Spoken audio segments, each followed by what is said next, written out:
What's up? What's up? How we doing? How we doing? What's up? What's up? How we doing? How we doing? Let me put this. What's up? What's up? I'm having technical How we doing? difficulties, How I we doing? see. There we go. So, welcome. I'm Nia. I'll be your host today, certified financial education instructor.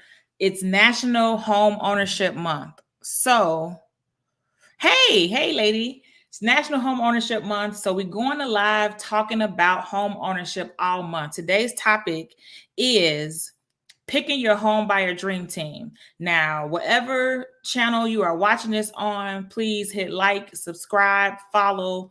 Let me just get myself live on Instagram. And again, it's National Home Buyer Education Month. Well, it's National Home Ownership Month. That's the real term. But because it's National Home Ownership Month, in my membership, we are bringing in a mortgage broker, almost 30 years of service. She's been in the industry for a while. She'll be going live with me in the class portal on Thursday, the 29th. And then on Monday, the 26th, I'll be going live with a realtor. And then so with the realtor, we're going to be talking about how to hire a realtor. So we'll get more in depth on that with her. We'll talk about the home buying process, and we'll talk about like just different tips and tricks for shopping for your home. And then we're going to talk about is one more topic we're going to talk about. And then we're going to have the mortgage broker on Thursday. And then with her, we're going to talk about, there. With her, we're going to talk about the state of the mortgage. So I know we've all heard about interest rates going higher and everything that comes along with that. So we're going to talk about how that affects us if we're looking to buy a home now or later and what that looks like. We're going to talk about how to get pre-approved, of course. We're going to talk about like what that process looks like. What do you need to do if you have bankruptcies, collections, anything like that? So that'll be in the Money Mastery Academy this month. Mortgage broker and realtor coming in, but I've been going live. So again, if you don't know me, I'm Nia, certified financial education instructor, author of the book Life is Short, Buy the House. And this book is the ultimate guide to prepare when you are looking to purchase a home. It's a lot of things in here, and I really wanted to create this as a resource so that those of you who are looking to become homeowners, because it's a lot in the process. So I'm basically using the different things in my book this month and going live to talk about them. So the chapter that we are going to talk about today is chapter 12. And chapter 12 is there is no friendship in real estate. And what that means is that when you're choosing who you want to use for your home buying process and you're choosing who's going to assist you in this process, just because somebody in your family or a friend or someone used this person, that does not mean that's automatically the best person for you to use. There are a few things that you want to consider before you make those type of decisions, because this is probably one of the biggest purchases you'll make and you want to give it some thought. So for example, if you're looking to purchase a multi-unit as an investor, I always say you want somebody who's dealt with an investor before, who's dealt with someone purchasing a multi-unit before. No disrespect to newbies. I do understand that you have to get your experience from somewhere. But if you're looking to purchase a multi-unit, the questions and the things that's going to be important to you are going to be different than somebody who's just looking to purchase a single family. You're going to make decisions differently. You're going to look and analyze that property differently because you're buying it for different reasons. So you need a realtor that's on board with that, someone who has experience with that, and they're interested in, helping you make that decision. So there's questions you can ask them. And then that's the number one rule with anybody you're working with, especially, you're newer in this process, you should feel empowered and comfortable to be able to ask questions. If they're not good at answering your questions about purchasing a home, or they seem like they get irritated with your questions, they seem like they don't want to answer your questions, that's probably not the person for you. Because let's be real, you're not the expert in home ownership. They are. So you're not going to know the answers. That's why you're asking them. So if they're not open or willing to answer those questions, or they seem like that you're getting on their nerves or wasting their time, it might not be the person for you. So typically when you work with a realtor, they'll have you sign a contract. And when you sign that contract, it's important to know you're signing a contract saying that you will work with them and you will use them for your home purchase. So you can't just fire them and say, oh, well, I'm tired of them. Let me go over here. It's a process you have to go through to actually fire them, because another realtor, if they don't know, they might take your case, but knowingly they're not going to take it, because the first original realtor who you have a contract with, it does not matter. As long as it's within the term of that contract, they will get money off of your purchase.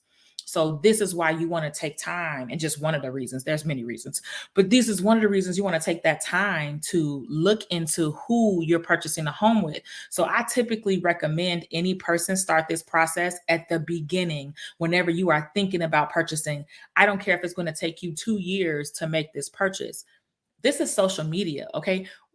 Follow their social media for somebody that you're considering for this. Look and see what type of things they post. Have they worked with somebody or posted something, or even schedule a consultation with them? A lot of realtors do buyer and seller consultations, which means they'll sit down and have a conversation with you, and you can kind of see if your goals align with them.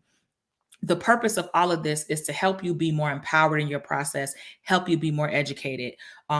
Truthfully, that's again one of the reasons why I wrote this book. If you look in the back of the book, it has home buying terms you should know, because a lot of these terms you might hear while you're going through the process. And a lot of times, like, let's be real, if we hear a lot of terms that we don't know, sometimes we might feel ashamed, or we might feel more insecure, or we'll feel like, well, I don't want to ask any more questions because I don't want to seem like I'm ignorant, or I don't want to seem like I don't know. But when you know the answers, and when you have the answers to these questions, then you'll feel more empowered in your process, and you'll actually be able to know what they're talking about, because you got your cheat sheet, and I put them all in alphabetical order. So it's easy for you to find them, easy for you to look at them. Like, this is why we're here. But let's go ahead and get into the chapter. But again, wherever you're doing this, please like, follow, subscribe. If you like, I can tell you a little bit more about the book.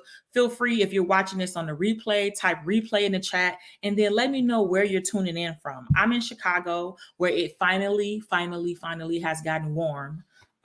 If you're new checking in and you don't know me, I love the warm weather. So when we go through the cold season that doesn't seem to leave, it is the worst.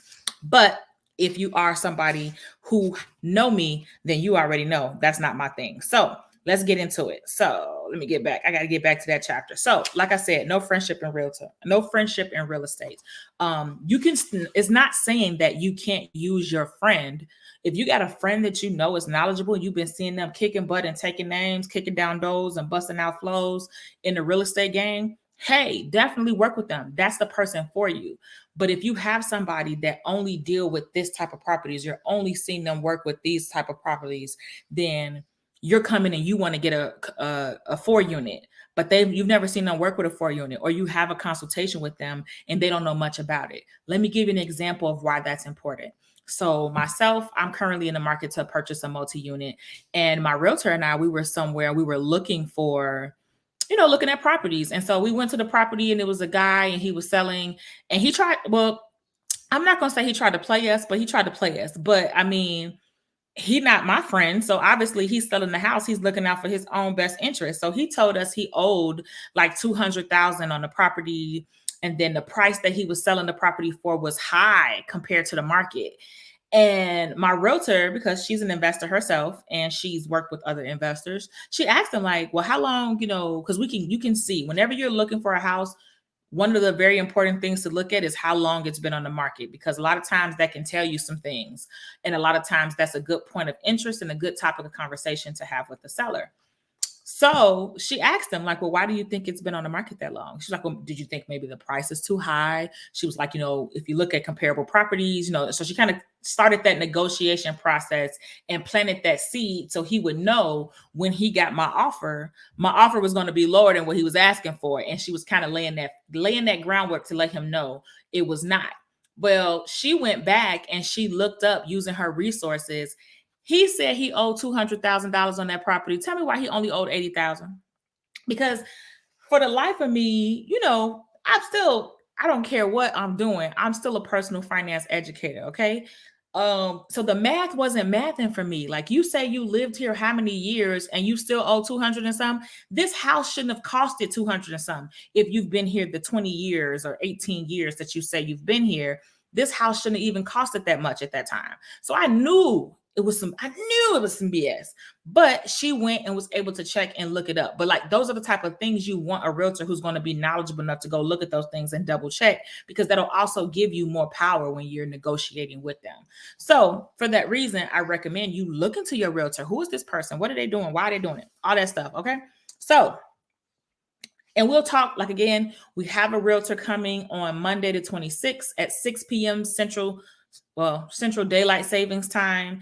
And we're going to talk a little bit more about getting into when you're actually hiring a realtor, what type of questions you should ask, what you should be talking about, all of the above. So we're going to get into a little bit more of the other members on your team and like, what type of questions can you ask them?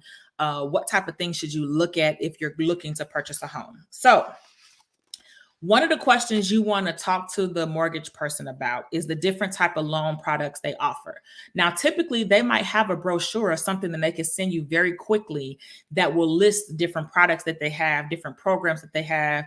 Chances are it might even be on their website. So you might even be able to go on their website and do this research yourself first once you find out who they work for. But it's a good thing to ask because they might have new programs they just came out with, and they'll have flyers that they can share, which gives you easy reference that you can compare what each one is offering. Now, a lot of times when you talk to them, one of the first things they're going to say is, oh, well, I can't tell you anything unless I check your credit.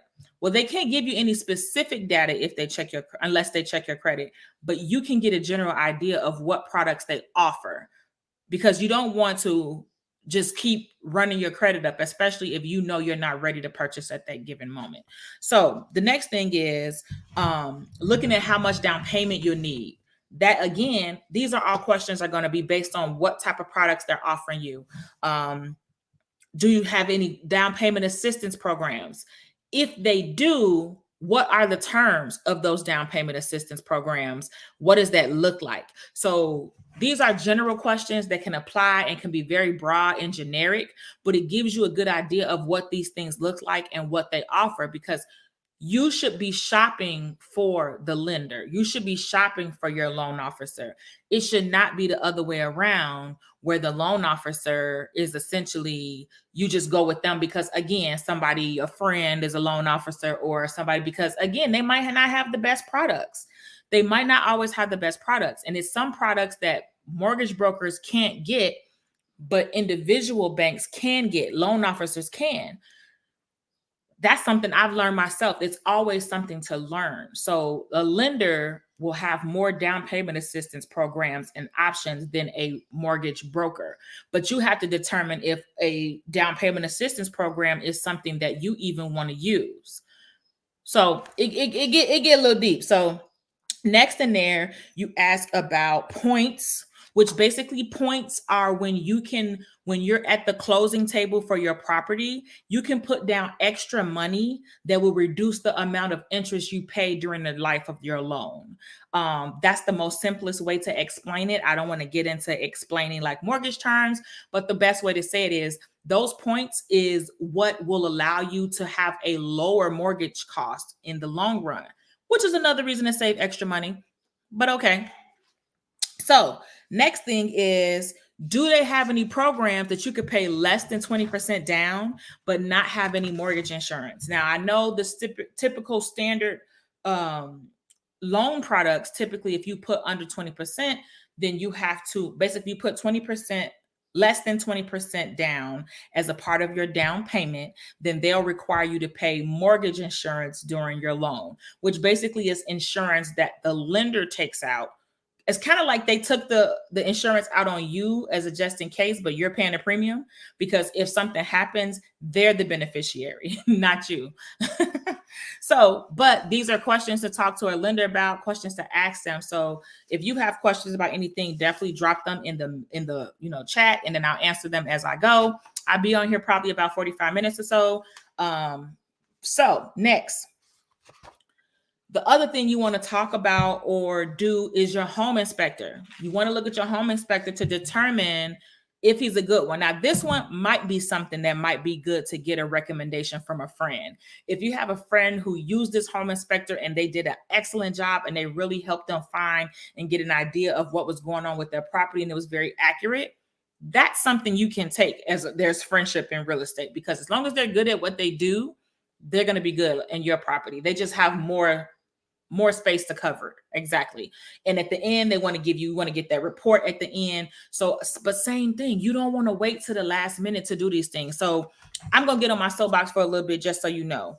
One of the biggest problems we have when we're looking to buy a home or we're looking to do this thing, one, we talk ourselves out of it because we get scared and we get to the point where with so many different things going on and piling up that we start to doubt ourselves and we talk ourselves out of it. And then so we back down. But what I want you to do is get more educated about the process, learn about what's inside of it. What does it detail? Because the biggest weapon you're going to have against fear is education. The same way we read those Amazon reviews, the same way we will sit there for longest on Shein, looking at all those pictures and videos of what everybody bought and how it look on them and what size. And if their size is similar to our size, we got to put that same energy into purchasing a home. This is not a decision to take lightly. I could tell you plenty of horror stories. I would be on this live for the rest of the night, but that's not what we're doing. So it's up to you to take that action and be a steward over your own purchases. It's your responsibility to be responsible, to take care of, okay, what do I need to do before I buy a home? I know you feel like you're ready.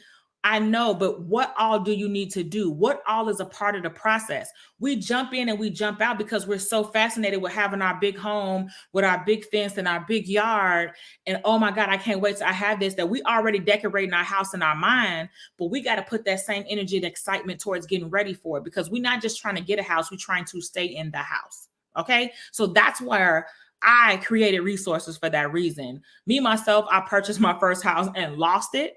So I have made the mistakes, and that's one of the reasons why I wanted to create resources, because when I had that experience, I dealt with it by myself. When I had that experience, I didn't have like a network or a village or anybody to go to, okay, well, how do I do this? Or what can I do to work through this? Or, what's next? Like, what can I do? What are my options? Any of those things.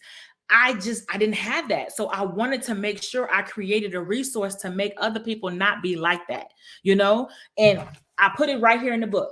This book is worth about, I don't know how many hours of you searching on YouTube and Google and all of that. I packed it all into this one book for that reason. I wanted to give you something. You can carry this in your purse. You can take this and you can put it anywhere. It's something quick, it's accessible, and it's only $20. You can't beat that, to put the amount of information that I packed in there to help you not have to go through this process alone. It's important. I'm not up here for play. I know y'all know I got stuff I could be doing, but I want to make sure that I drive this home. I want to make sure that you get this and you understand. We got to take ourselves seriously, and we have to take our goals seriously. We have to take our goals of home ownership seriously. So let's get back to it. So next, another person that you want to look into getting or having, an attorney. You want to look into having an attorney so that person can help you while you're going through this process. That person's going to help you. They're going to be one of the best advocates for you, because they're one of the few people in this process that their sole goal is to protect you. You are their client, and you are the person that they are there to protect. The mortgage officer, yes, they are working for you, but they're also going to get paid when you purchase this house based on your loan terms. The realtor is also there to help you, but again, they're also going to get paid based on how much house you buy. The attorney is typically a flat fee based advocate for you. They're going to review your contracts and make sure that everything in your contract is looking good. They're going to review any bylaws that the condo association or the co-op has that you have to abide by during your time living there. Like me, a big one for me is if I was to buy a condo or somewhere there was a co-op, what is a big turnoff for me that doesn't help me is a lot of them don't allow Airbnb or short-term rentals. I travel too much. I'm a literal flight risk. I am a flight risk. So at any given moment, I might go and be in another city for 2 weeks. I might go and be somewhere else. If I could, I would be gone for months, especially during the wintertime out of Chicago. So short-term rental appeals to me because that time that I'm not at home, I can rent my space out. So that way I'm getting assistance to pay for that mortgage or that rent while I'm paying to live wherever I have landed. So that's one of the things that I have to be mindful of if I was ever to buy in a condo. I got to be mindful of the fact that, do they allow you to do that? So you need somebody looking, reading those documents, double checking them. That's a person that's there that's an advocate for you. They're going to review those documents. They're going to negotiate. They're going to help you make sure that the property is okay to be sold. And that's also where the title company comes in. Now, typically, you don't get a chance to pick the title company. A lot of times, the title company is chosen and you just use the title company that's on it. A lot of times, I don't know for sure. I'm not going to lie to you. I believe the seller picks the title company. Anybody in the chat, if you know, let me know. But you, as the buyer, typically don't pick the title company. So the title company typically just comes along with the transaction. They're typically an impartial party. They're not on nobody's side. They managing the money. They the one taking and passing out the coins to everybody to make sure everybody is legit and get what they're supposed to have. And they're the ones who going to make sure the person who's selling you the house do got the right to sell the house. They're going to make sure that the house don't have no liens. So when you get in this house, ain't nobody coming for you. The water company not about to come and get you because you can't turn the water on because the water company got a lien on the property you just bought. They the ones who doing all the checks and balances on the property. Now, the next person you can't choose is going to be your underwriter. Your underwriter is just along with the mortgage company. And this is the person that a lot of people tend to not like during the home buying process. This is the person that checks everything. They want to know why your name is spelled with E on this document and spelled with T on this one. What the hell is that? Explain. Why did you apply for this? What is that? So all of these questions, they're going to be the ones coming, asking those questions, getting down to it. And that's why they're not, sometimes they're not liked. They're going to make all the requests and how you're going to have to fax all these. Well, we don't really fax anymore. So you probably would email all these documents to them.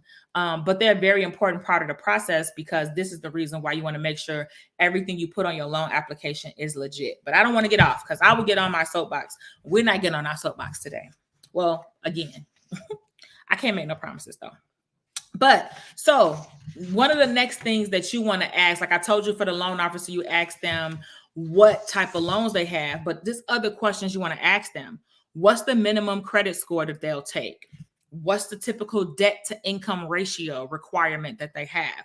Now, debt to income ratio just means that it's the amount of debt you owe per month with the amount of income you have coming in. And how do those two compare? How do they compare the amount of money you bringing in with the amount of money you obligated to pay out? Because the amount of money that you obligated to pay out seemed too high compared to the amount of money you bringing in, then we got a problem. And they don't look too good for the lender because the lender is looking at this like, well, but the thing that's important to know, different lenders have different requirements for how much debt that you can have. That's why you got to shop around. You got to treat this like you literally trying to buy an outfit on Shein or what's that new site, Temu? I've been getting it. That's been all over my damn Facebook feed. Anybody else had Temu all over their feed for the last 2 months? They just came out of nowhere and they just been blasting. I know they spending hella money on their Pixel because every goddamn where I go, I see Temu. I still haven't ordered, so y'all can stop wasting y'all money on me. But yeah, one of the things that you're going to do, you're going to go look on YouTube. You're going to find a Temu haul. And if I'm pronouncing that wrong, I'm sorry. Maybe it's Temu. I don't know how you pronounce it. But before you purchase from them from that new site, you're going to go look for a Temu haul on YouTube. You're going to go look and see the reviews on the products. She said, yes, honey. Every time I look up, it's yes. It's like they following you. It's like everywhere you go, they are all up your behind. All of you like, God, But that's the thing though. Before I would ever purchase from them, I'm gonna do a couple things. I'm gonna do research. I'm gonna go and look and see on YouTube somebody who did a haul that looked like me and that's my size.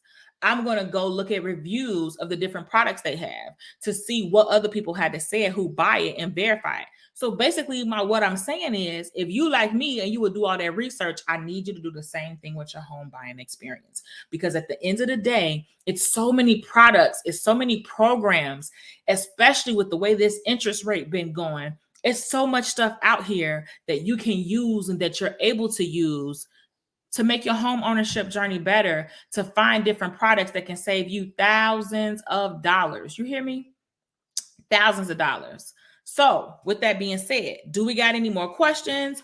Keep going, keep going. But yes, every single time I look, I'd be like, oh my goodness. Like how many times they gonna follow me and send me this ad? Leave me alone. Leave me alone. Like the toddlers say, leave me alone.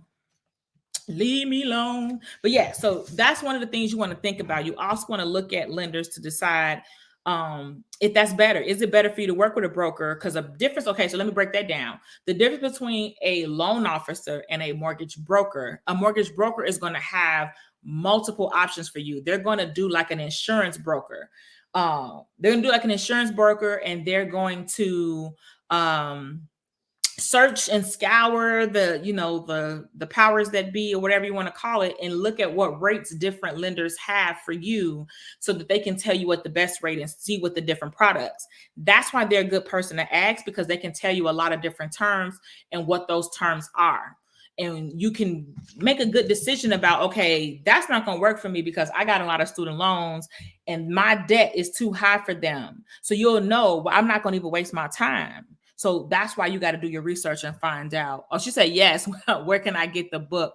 I'm looking to buy a home soon. Oh, so to get the book, again, you can find it on Amazon always. Life is Short, Buy the House. If you search that on Amazon, there's not other books named this. So you should find it pretty quickly. You'll know it because it got a hand on it right there that show you. It was see that hand not that far. Let me see. I need some keys in my hand. But yeah, so you will know this book when you see it on Amazon. Life is Short, Buy the House. I can also drop the link to my website, or I can even probably find it on Amazon and drop it in the chat for you. But this is why I wrote this book, because it is so many. There's so many different parts to the process. So maybe I'll do that. I'll go through the table of contents on the book, and then you can tell me which one you want me to go live and talk about next. But let me drop that. So I'm going to drop the Amazon link for you. Bam. So I dropped the Amazon link in the chat. Oh, it messed it up and made it into 2. Okay, that's not going to work. So let me just drop. That ain't gonna work. It messed it up. It didn't put the whole thing. So let me get the link for you, which I probably should have had this already ready. Ready. Boom. Okay. I'm gonna drop this in the chat because that's better. There, because it split it up into 2. So there you go. So let's talk about it. So here go the chapters that's in the book. Okay. So first chapter, the first part is in different parts. And the first part is, these are my confessions. So this part is telling you all about my story when I purchased my first home and what happened and how I lost it. Oh, you're welcome. Definitely. No problem. Like, that's why I created this as a resource. But yeah, so I tell you all about my story, how I bought and lost my first home at the age of 27, what I did wrong, how I messed up. And it's kind of the reason why I wrote it, to help other people learn from my mistakes. And so the chapters that's going to be in there is same thing, explaining why I wrote the book, explaining my story and who I am. And then the next one is going to be preparing your finances. So this one's going to talk about looking in the mirror to see where you are now, so that you can determine if this is somewhere that you want to be. And if this is somewhere that you're looking to be, meaning inside a home. You're going to look at your budget, see what your budget looks like. You're going to look at your credit, because when they run your credit, they should not be telling you something that you don't already know. So it's going to talk about that. It's going to talk about leaning out your finances and making the cuts where it needs to be, so that your finances are in a better spot to be taking on home ownership. Then it's going to talk about how much money do you have saved and about emergency funds. It's going to break down all of the expenses that come with purchasing a home so that you can identify like, ooh, yeah, I got this much saved, but I need to have money for that, because as you go through this home buying process, there's different expenses you got to pay. So maybe I'll do live about that next week. Next week also is the last week of the last week of June. So Wealthy Wednesdays is next Wednesday. So next Wednesday, I'm going to be live 3 times because I got my realtor coming, the mortgage broker coming, and then Wednesday is Wealthy Wednesday. So get used to this face, because you will be seeing it. Then the next one is mind-blowing decision. That's part 3. Part 3 is about mind-blowing decisions, because this part of the book talks about is home truly where the heart is? So it's basically trying to figure out, is home ownership for you? Do you need a single family or a multi-unit? Difference between buying a condo and a single family. Like, so it's comparing all the different ways that you can, buy a home. And what all the different types of homes you can purchase is actually a better way to describe it. Then you're going to talk about what type of loan is best for you. So it gives you some of the standard terms of different loans so you can get more familiar with them and be more educated about them. So when you're talking to lenders, you kind of know a little bit more what they're talking about and don't have to ask as many questions about the terms they use.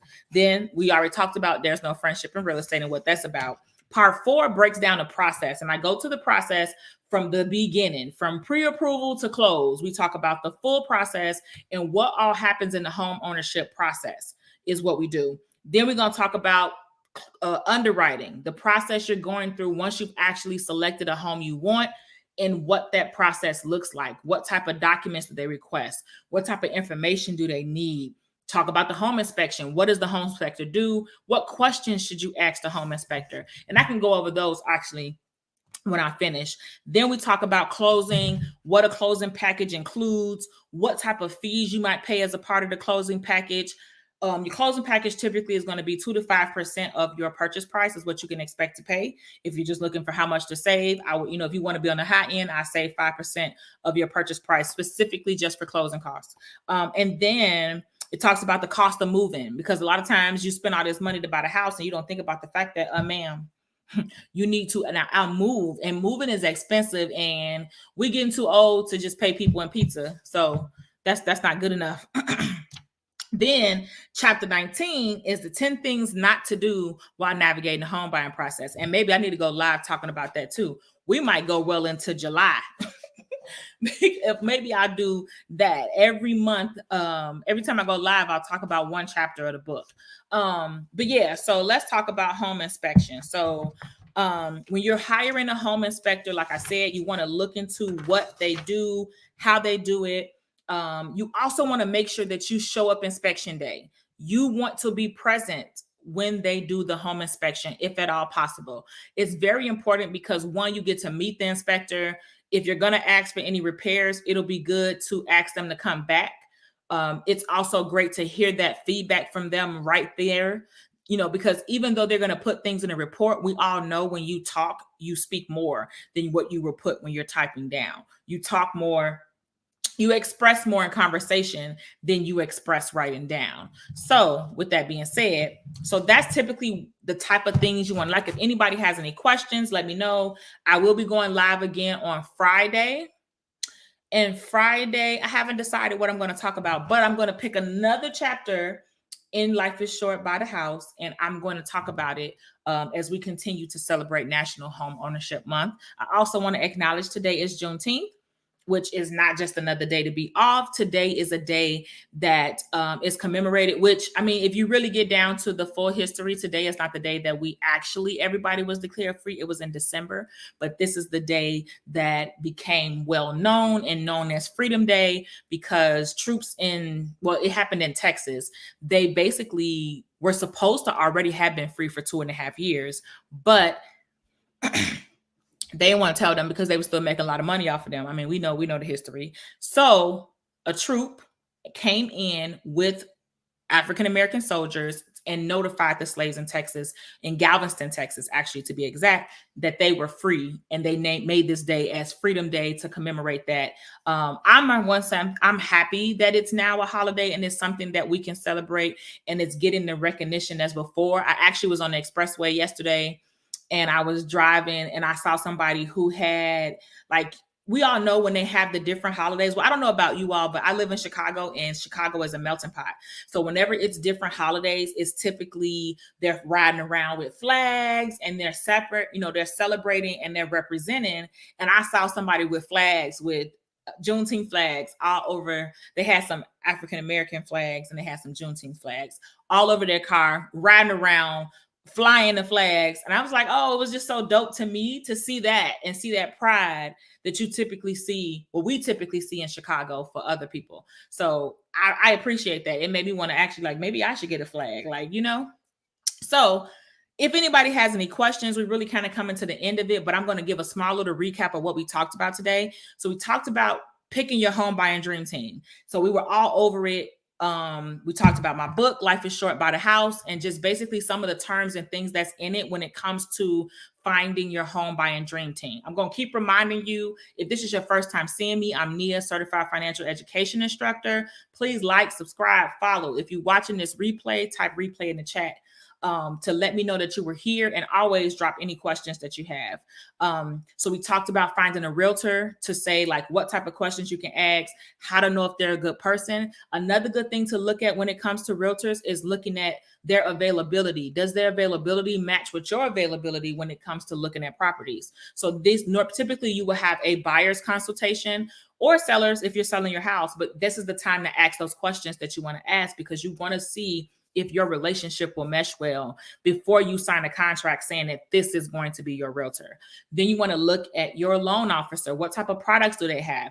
Feel free to shop around. You can shop around and find out what general products any lender has. They typically have handouts, flyers. They drop them and bring them around everywhere, or you can probably find them on their website. But shop around for lenders so that you can see who has the best options or loan terms that's going to meet with your finances. For home inspector, I would say home inspector and possibly even attorney, but I feel like you need an attorney that if you're going to be an investor, you want an attorney who's investor friendly or have worked with investors before, rather than have an attorney that strictly just does first time home buyers, because they might, again, you want somebody who's familiar with some things that they might bring up that you, being new to this process, you might not know, you might not be aware of, you might not think about it. It's like when you pick a travel agent, you want a travel agent who been where you're going. I don't want to pick a travel agent to go to Botswana and they ain't never been to, heard of Botswana. All they can give me is the information that the computer is shooting out to them. They're not going to plan the same type of trip for me as somebody who's been to Botswana. They're going to give me those tips and tricks, because if you're not giving me anything different, I can go plan my own.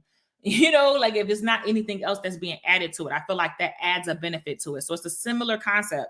You want to look, oh, hey, girl. You want to look to see, to find somebody or some way that they can help you. You're looking for somebody to complement you. So you were looking for people who they have your weaknesses, so they can help you. The things that you're weak at, that you're not as knowledgeable about, especially as a part of this process, this team is going to be your rock as you go through this process. Might go through a lot of ups and downs. So you want to take the time before you choose them, and you want to put the energy into it. I cannot stress that enough. So if you need the book, like I said, you can go on Amazon, Life is Short, Buy the House. Otherwise, I did drop the link in the chat. So you're welcome to grab that link. Again, if you have questions, drop them now. I'll give you all like 5 minutes to drop any questions you might have. And then that's it.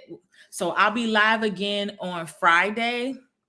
I don't know what time, don't ask me, but I did make an alert. So it should tell you, if you're on YouTube, it should have an option. If you go on my channel and it'll click like under my lives, it'll say notify me. So click notify me, or click the notification bell on my YouTube channel, and it'll notify you anytime I'm going to go live or I schedule a broadcast. So if we don't have any questions, then I'm going to wrap it up. You all feel free. Tell me how your day was. Tell me what you did today. Did anybody do anything special to celebrate the holiday today? Me personally, I vended at the Juneteenth, the Homewood Flossmoor Juneteenth Festival on Saturday. And it was an amazing experience. I talked to a lot of people about money. I talked to a lot of people, a lot of different conversations, got a lot of different feedback about different things that people were doing. And to me, it's just so amazing because you just really realize like what I get up here and say all the time. It's so many ways to do this. There's no such thing as a cookie cutter solution that every person has to do this one way. And if you don't do it that way, then you're not going to be successful. That couldn't be further from the truth. I heard people doing all type of things. This one lady bought a tax lien. This other guy was about to buy a multi-unit. Like, it was just so many different ways that you can do it, but it does not matter which way that you do it or how you do it. You still need to have that financial foundation so that you can keep it. We're not trying to buy houses and lose them. We want to buy them and keep them. So that's why I'm trying to help people build their financial foundation. Money is a tool. So I'm trying to help you use it as a tool to achieve wealth at the end of the day. So if you guys have any questions, I'll be happy to answer them. Again, we talked today about choosing your home buying dream team when you purchase in a house, which is huge. It can make or break your transaction. I had a loan officer before who didn't forward any of my paperwork. He didn't forward nothing, y'all. And I ended up talking to the mortgage processor who was communicating to me from the underwriter. And she's like, well, where's this? I'm like, I sent that. And then at the end of the process, when they were about to clear me to close, they're like, oh, well, we would clear you. We just need one more document. I'm like, I sent this document from the beginning. So that's another reason why I tell you in the book, build a folders for every document you send them. So if they have to ask for it again, you don't have to search for it again. You got it right there, ready and prepared for you. So we got 3 minutes left. Do we have any questions? You might have said it already, but when are you going live again? Next Wednesday. Okay, so here is the schedule of my lives for this week and next week, okay? So I'm going live on Friday. Friday, I'm going live at, I believe, 5 or 6 p.m. I'm not gonna lie, y'all. I don't know. I just scheduled a lot of lives before I came on here because I was like finishing my schedule and making announcements. And then on Monday, the 26th, I'm going live with a realtor to talk about hiring a realtor, what that process looks like, how it looks like. We're going to talk about the home buying process itself. We're going to talk, just extra tips and tricks for buying a home. Oh, hey, what's up, Jonathan? FinCom fam. So we're going to talk about that. We're going to talk about just all the different parts that you would go with the process with your realtor. Wednesday, I'll be live for Wealthy Wednesdays, which is when I go live the last Wednesday of every month. And then this Wealthy Wednesday is all about spending. So if you have trouble with spending, if you have issues with spending and you can't understand why you spend money when you probably not supposed to be spending it, you want to be there Wednesday. That's going to be Wednesday at 6 p.m. Central Daylight Savings Time. And then I'm going live again next Thursday with the mortgage broker. Like I said, she got probably almost 30 years in the game, but we're going to go live with her to talk about the state of the mortgage right now and everything that's going on with interest rates and how you can basically, should you buy, should you not buy? We're not here to tell you if you should or shouldn't, but we're going to give you the information that you can make a decision based on your finances and if that looks right for you achieving your financial goals. We're going to talk about how to get pre-approved if you have a bankruptcy or collections, how those things work and how you can still get approved with those things. And then, of course, we're still going to get tips and tricks. I always ask that they come and bring information and share tips and tricks with you. So definitely show up. I will be live a lot, as you can see, within the next week and a half, I'll be live 4 times. 2 times I'm bringing company and 2 times I'll be by myself. And who knows, maybe Wealthy Wednesday, I'll bring some of my FinCom fam and we can all have a conversation about spending and why we spend and help you just get down to what you need to do to break yourself of those bad spending habits. But so last call. Does anybody have any questions? Any more questions? I hope I answered your question, Asia. But yeah, I have a big schedule of lives for the next week or so before we get into July. And then I'm going to try to have my Money Mastery Academy lives earlier in July next month, because I'll be in Atlanta for 2 weeks next month. So I'll probably do them earlier, but I'll still go live while I'm in Atlanta, but I'm going to probably have my speakers before then. But yeah, so this month is all about home ownership, and we're talking about spending just because. Okay, good. Thank you. Good. We're talking about spending just because if you're looking to buy a home or whatever it is you're looking to do, you have to get your spending under control. If you want to own a business, you want to own real estate, it's crucial. It is crucial. So we're going to talk all about it. No shame. You know, it is what it is. We're just going to have a real conversation about it and help you get better with it. Because I know a lot of my clients, they struggle with spending, and what they typically do is they just charge it to their card, and it's all fine and dandy, but then the card's balances keep rising and rising and rising. Whew. And the next thing you know, oh, I got sneeze. The next thing you know, now your paycheck in the chokehold, and every time you get paid, you're just releasing all of these funds to these credit cards, and they're just sucking all your money, and you feel like you're working so hard for nothing. And these credit card companies weren't studying with you when you was preparing to get the degree that got you this job. They wasn't studying with you when you were preparing to get the job that you have. So they don't deserve to be able to take all of your money. So it's time to take action. It's time to do something about it. So I'm going to help you and instill you with the tools and let you know, obviously, what resources I have that can help you. Well, with that being said, I didn't see any more questions. I'm going to let you all go. Thanks for tuning in. Thanks for tuning in. I'll see you again on Friday, and maybe I'll start going live randomly sometimes too. But you all have a good one. What they say, bye for now.